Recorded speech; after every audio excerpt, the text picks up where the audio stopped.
Welcome to our next tutorial in GIMP.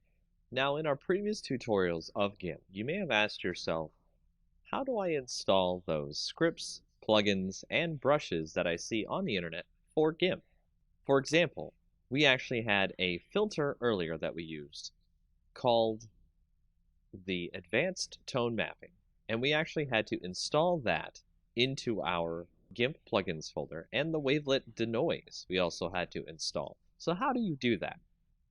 Well, once you find the plugin of your choice, for example, when we had to get wavelet denoise, you can go into your folders for GIMP, usually under Program Files, GIMP 2, and then you'll see the different folders you have for GIMP.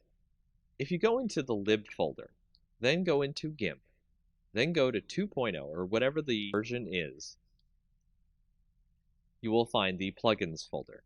And this is the folder you will want to bring any plugins that are exe files that GIMP uses as extra plugins for its program.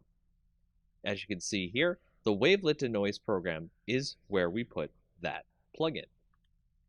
For other different things you want to put in your GIMP program, you go to the share folder, the GIMP folder inside there, the version folder inside there, and then you can see that there are brushes folders, scripts folders, and various other folders you can bring extra things into GIMP to use for your projects. So if you have a script, for example, the Advanced Tone Mapping script, this is where it goes inside your GIMP program.